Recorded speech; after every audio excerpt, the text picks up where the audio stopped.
Jesus was crucified, and then came silence. But Holy Saturday in Jerusalem was not calm, empty, or forgotten. While the disciples were in shock, the religious leaders tried to control their fear, and the whole city felt the weight of something inexplicable. A dark, intense day was unfolding. What actually happened in Jerusalem between the crucifixion and the resurrection can completely change the way you look at this story. There is a day that history has almost forgotten.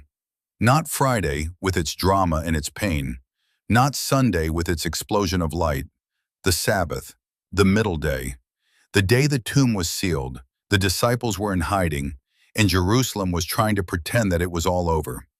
But something was happening beneath the silence. In the corridors of the temple, in the Roman Praetorium, in the deserted streets, in the tormented minds of those who had seen too much to simply rest.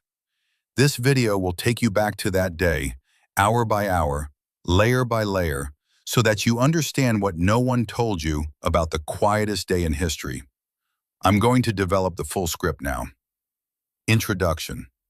Jesus was crucified, and then came silence.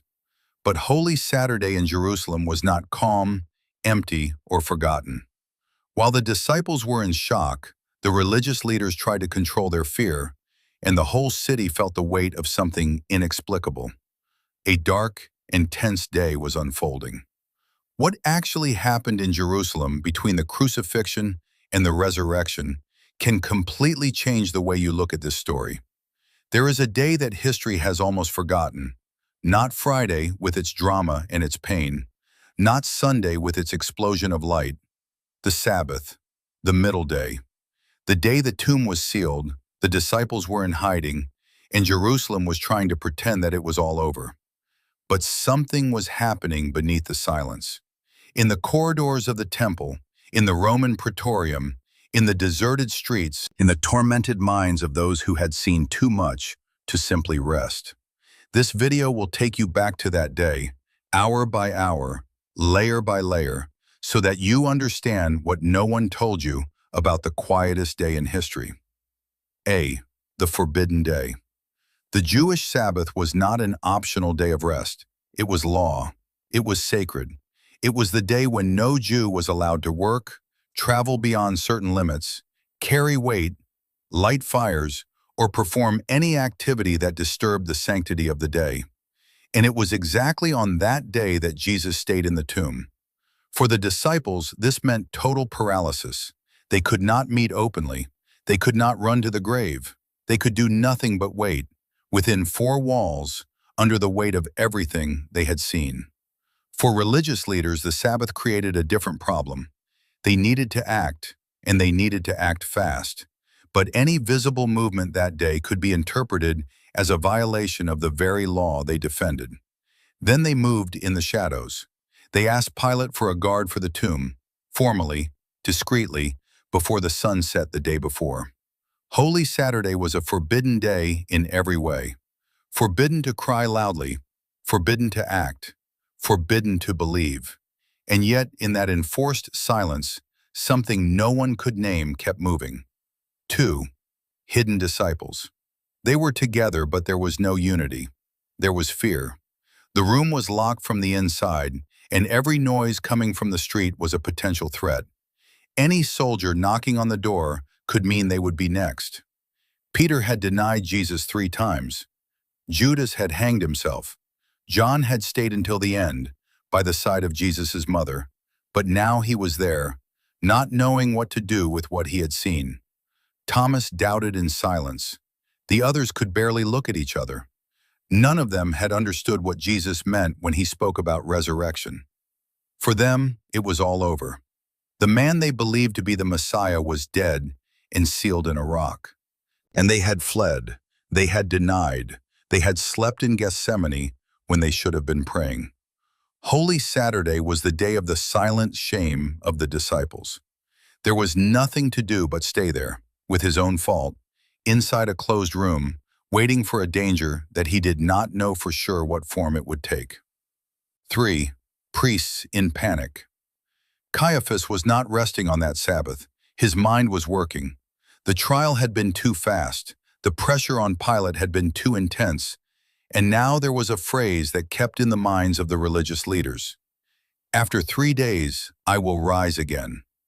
They didn't believe it, but they were afraid that the disciples would use this phrase.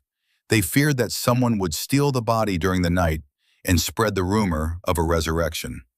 A dead martyr was dangerous. A resurrected martyr would be impossible to control. So they went to Pilate on the very day of the Sabbath, something that under normal circumstances would be unthinkable for men of the Jewish law. They were because the fear was greater than the protocol. They were because they knew that physically eliminating Jesus was not enough if the narrative lived on. Pilate relented. He gave custody, and the priests returned, apparently pleased. But the panic did not disappear, because deep down, somewhere they couldn't name, something that day didn't feel over. 4. Roma Vigia. For the Roman soldiers assigned to the tomb, it was yet another meaningless mission. To keep the body of a dead Jewish preacher on a rock in the middle of a garden while the whole city stood still for some religious festival. Rome did not understand what was at stake. For the empire, Jesus had been another regional agitator efficiently eliminated. The crucifixion had acted as a warning. The city had been quiet. The problem was solved. But Pilate had been restless since the trial. His wife had dreamed. He had washed his hands in an attempt to distance himself from the decision, and yet he was the one who signed the order. It was he who gave in to the pressure of the priests, and it was he who, on Saturday, authorized the guarding of the tomb, acknowledging, even without admitting it, that the story was not yet over. The soldiers stood there at the entrance to the sealed rock, unaware that they were guarding the most important point in human history. 5. The sealed tomb. The stone was big, too heavy for one man to move alone, and on it was the official seal of Rome, a crossed rope with wax marked with the imperial symbol. Breaking that seal was a crime punishable by death. Joseph of Arimathea had given up his own tomb. Nicodemus had brought more than 30 kilos of spices, myrrh and aloes, for the preparation of the body. They had acted urgently on the eve of the Sabbath, before the sun had set and the law forbade all movement. The body had been wrapped in fine linen, the face covered with a separate shroud. And then the stone had been rolled away, the garden had been quiet, and the entrance had been sealed with all the authority that Rome could offer. Inside, total darkness. On the outside, armed soldiers. Above, the sky of Holy Saturday. And there, in that silence of stone and linen, was the man who had said he was the resurrection and the life. 6. Jerusalem paralyzes. The city was not at peace. I was anesthetized. There was a difference between the two things that anyone who has ever experienced grief knows how to recognize. Hundreds of thousands of pilgrims were still in Jerusalem for Passover. Many had seen the crucifixion, or at least the procession to Golgotha. Many had felt the earthquake. Many had seen the sky darken in the middle of the day. And now they were keeping the Sabbath, in the houses, in the inns, in the courtyards, unable to understand what had happened. The temple was still standing, but the veil had torn. The priests knew this and were silent about it. There was no explanation that did not raise questions that were impossible to answer. Jerusalem on that Sabbath was a city that had participated in something it did not understand.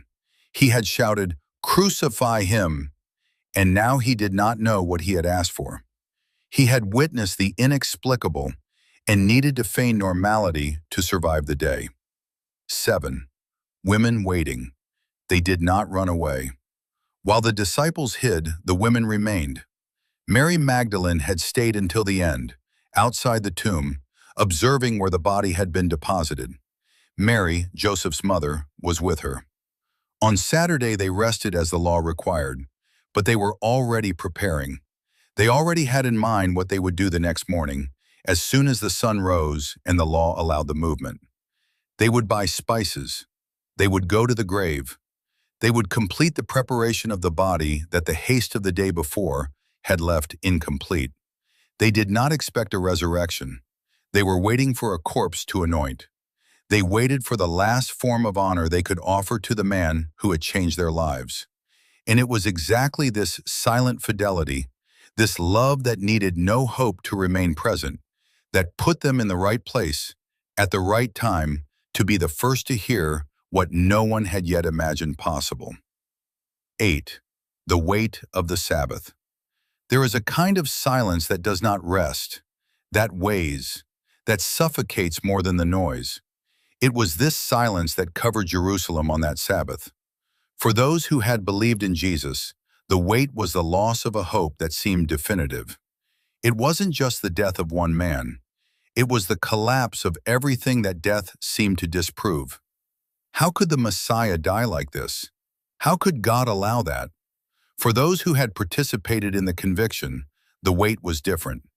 It was the weight of conscience that cannot be silenced. The weight of those who know, deep down, that they have crossed a line that they should not have crossed. And for the city at large, the weight was the feeling that something had changed permanently.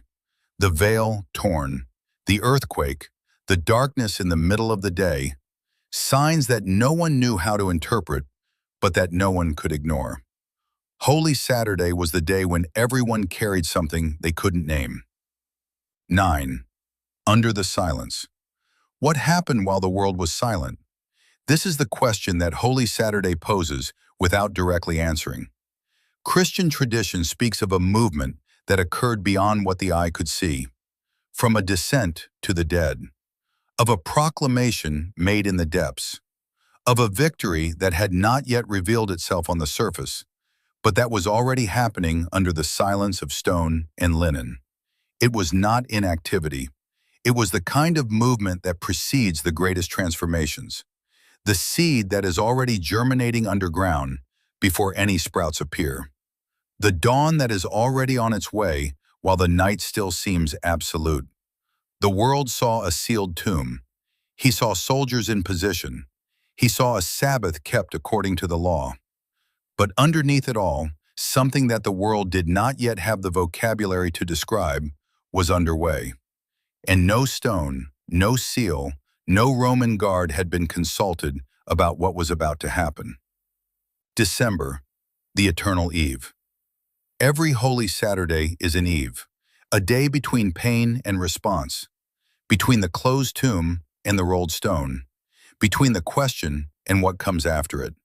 And that's why this day speaks so directly to the human experience, because every human being knows this place, the place between the end of something and the beginning of what has not yet arrived, the place where hope seems irrational, but giving up seems impossible. The disciples did not know that it was Eve. To them, it seemed like the end. And yet, without knowing it, they were hours away from the moment that would change everything. You do not know on your own Holy Saturdays what is about to happen. He does not know what is moving under the silence of his waiting. He does not know what the sealed stone is about to reveal. But Holy Saturday of 33 AD left a record that the heaviest silence may be the eve of the greatest turning point in history. And that waiting, when everything seems closed, can be the most profound act of faith that exists.